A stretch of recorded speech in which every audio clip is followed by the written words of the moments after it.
Il y a encore 2 ans, le Paris Saint-Germain semblait en pleine transition. Après les départs retentissants de Lionel Messi, Neymar et Marco Verratti, puis l'annonce du départ de Kylian Mbappé, beaucoup pensaient que le club allait rentrer dans une période de transition compliquée.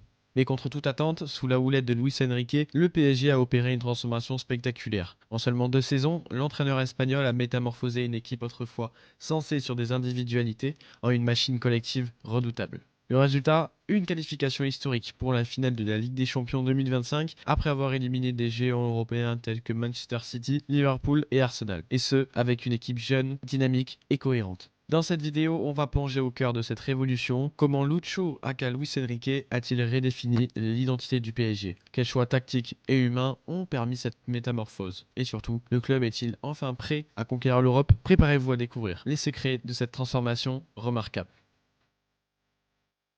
Tout d'abord, avant l'arrivée de Luis Enrique à l'été 2023, le Paris Saint-Germain était à la dérive sur le plan du jeu. Malgré un effectif ultra talentueux, les saisons s'enchaînent avec le même constat, un collectif déséquilibré, un jeu basé sur les fulgurances individuelles et une incapacité à franchir un cap en Ligue des Champions. Depuis la finale perdue contre le Bayern en 2020, le PSG stagnait. Des entraîneurs au style très différents, Tuchel, Pochettino, Galtier, sans continuité, un vestiaire divisé, des tensions récurrentes entre Neymar, Mbappé et Messi, une absence d'identité tactique, le PSG gagnait souvent par le talent, rarement par le jeu.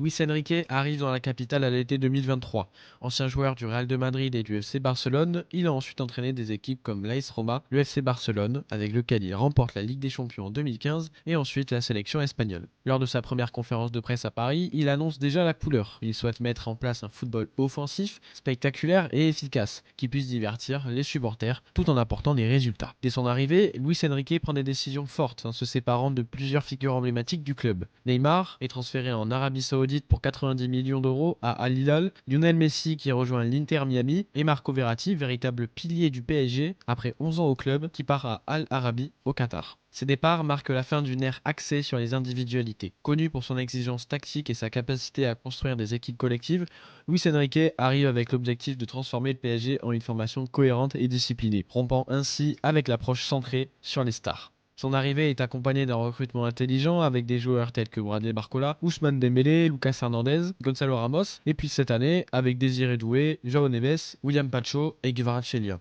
À son arrivée, Luis Enrique ne chamboule pas seulement l'effectif, mais aussi la tactique. Comme à Barcelone, il privilégie un système de jeu offensif, axé sur la possession et la pression constante sur l'adversaire. Souvent en 4-3-3, c'est-à-dire 4 défenseurs, 3 milieux et 3 attaquants, il instaure ainsi une véritable philosophie collective, s'éloignant du jeu centré sur les individualités. Le projet de Luis Enrique au PSG n'est pas sans rappeler ses expériences précédentes, mais avec une touche unique. Au Barça, il avait hérité d'un trio magique, Messi, Neymar et Suarez, mais il avait su structurer l'équipe autour d'un bloc compact, d'une discipline défensive et d'une attaque tranchante. Il y avait déjà cette volonté d'équilibre entre spectacle et rigueur. Avec la sélection espagnole, il a relancé le pressing haut et le jeu rapide vers l'avant. En s'appuyant sur des jeunes comme Pedri ou Gavi, il a aussi montré qu'il savait gérer les grands tournois avec un groupe jeune et remodelé. Au PSG, il reprend ses idées, mais il part de zéro, sans ADN fort à exploiter et avec une mission plus complexe: transformer une équipe de stars en un collectif performant. Ce qui rend son travail à Paris encore plus impressionnant, c'est qu'il l'a fait sans Xavi, Iniesta ou Messi, mais avec des jeunes encore en construction et un club historiquement instable. Au milieu de terrain, on peut retrouver des joueurs comme Fabian Ruiz et Vitinha qui sont essentiels pour assurer la transition entre la défense et l'attaque. Leur capacité à conserver le ballon, à dicter le rythme du jeu et à effectuer des passes très précises permet au PSG de maintenir la pression sur l'adversaire et de contrôler très souvent le déroulement des matchs. Luis Enrique impressionne non seulement par ses choix techniques, mais se distingue également par sa gestion humaine du vestiaire. Il pose les bases dès le départ et déclare que personne n'est au-dessus du collectif, envoyant un message fort en recadrant certains cadres pour leur manque d'implication défensive à l'entraînement, comme par exemple avec un certain Kylian Mbappé. Malgré ce côté plutôt fermé, Luis Enrique accorde une grande importance au mental et au bien-être psychologique de ses joueurs. Alors qu'Ousmane Dembélé vit une période compliquée en début de saison, il choisit malgré tout de le maintenir sur le terrain et de le protéger médiatiquement. Un autre aspect qui distingue Luis Enrique, c'est sa relation aussi avec les médias. Loin de chercher la polémique ou de nourrir des tensions, il adopte une posture à la fois calme et ferme. Il protège constamment ses joueurs face à la pression médiatique. Par exemple, lors des débuts difficiles d'Ousmane Dembélé, il n'a jamais critiqué publiquement son joueur. Au contraire, il a défendu en conférence de presse en disant: «Je suis ravi d'avoir Dembélé, ce qu'il apporte à l'équipe dépasse ses statistiques». A l'inverse de ses prédécesseurs, il ne fait jamais dans la surcommunication.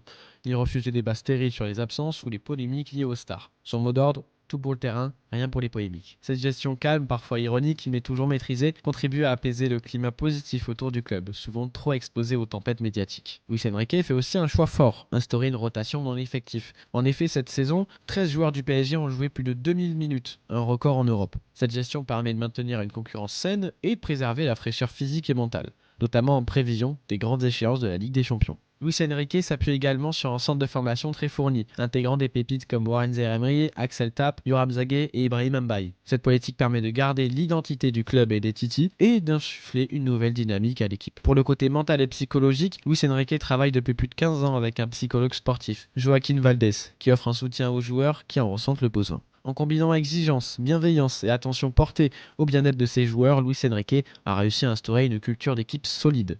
Le PSG est ainsi passé d'une équipe centrée sur les individualités à un collectif soudé, prêt à relever les défis les plus ambitieux sur la scène européenne. La transformation orchestrée par Luis Enrique et son staff s'est rapidement traduite par des résultats remarquables. Pour sa première saison, la saison 2023-2024, le PSG a largement dominé la Ligue 1, terminant à la première place avec 76 points, grâce à 22 victoires, 10 nuls et seulement 2 défaites. Pour sa deuxième saison, la saison 2024-2025, c'est encore plus impressionnant. L'équipe affiche à ce jour un bilan de 24 victoires, 6 nuls et seulement 2 défaites. Et comment ne pas parler du parcours en Ligue des Champions cette année?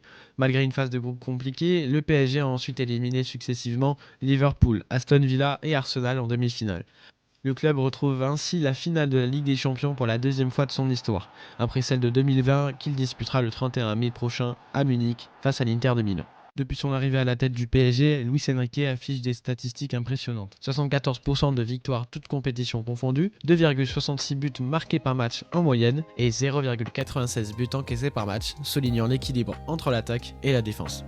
Ces chiffres illustrent donc l'efficacité du système mis en place par Luis Enrique et la transformation du PSG en une équipe cohérente, dynamique et redoutable sur le plan tactique. Sous la direction de Luis Enrique, plusieurs joueurs du Paris Saint-Germain ont connu une progression remarquable, notamment cette saison. Ousmane Dembélé, à l'heure actuelle où je fais cette vidéo, il en est à 33 buts et 12 passes décisives en 46 matchs. Et en Ligue des Champions, il a établi un record pour un joueur français, avec 12 contributions décisives, 8 buts et 4 passes D en une seule campagne. On peut aussi saluer Achraf Hakimi, qui fait une saison exceptionnelle en tant que latéral droit, apportant autant offensivement que défensivement. On peut voir aussi la révélation de Désiré Doué qui s'est imposé comme un élément clé au milieu de terrain. Ensuite, Gianluigi Donnarumma, véritable rempart en Ligue des Champions avec des arrêts décisifs lors des matchs à élimination directe comme par exemple face à Liverpool. Ou encore les nouvelles recrues João Neves et William Pacho qui ont rapidement trouvé leur place dans l'équipe et apporté de la stabilité. Ces performances individuelles, combinées à la vision tactique de Luis Enrique, ont permis au PSG de réaliser une saison exceptionnelle, tant sur le plan national qu'européen. Par conséquent, le PSG a décidé de s'engager sur le long terme avec Luis Enrique, en prolongeant son contrat en février jusqu'en 2027. Cela montre la confiance du club envers un entraîneur qui a su complètement transformer le PSG en moins de 2 ans. Sur le plan sportif, cette année, le PSG est toujours en lice pour réaliser un triplé historique. Après avoir remporté la Ligue 1, le club disputera la finale de la Coupe de France contre le Stade de Reims le 24 mai, suivi de la finale de Ligue des Champions face à l'Inter Milan le 31 mai. En moins de 2 ans, Luis Enrique et son staff ont réussi à transformer un PSG dépendant des individualités de ses stars en un collectif soudé, ambitieux et discipliné. Cette métamorphose a permis au club de continuer son ascension nationale en Ligue 1 et en Coupe de France, et de se hisser en finale de la Ligue des Champions avec l'opportunité de réaliser un triplé historique.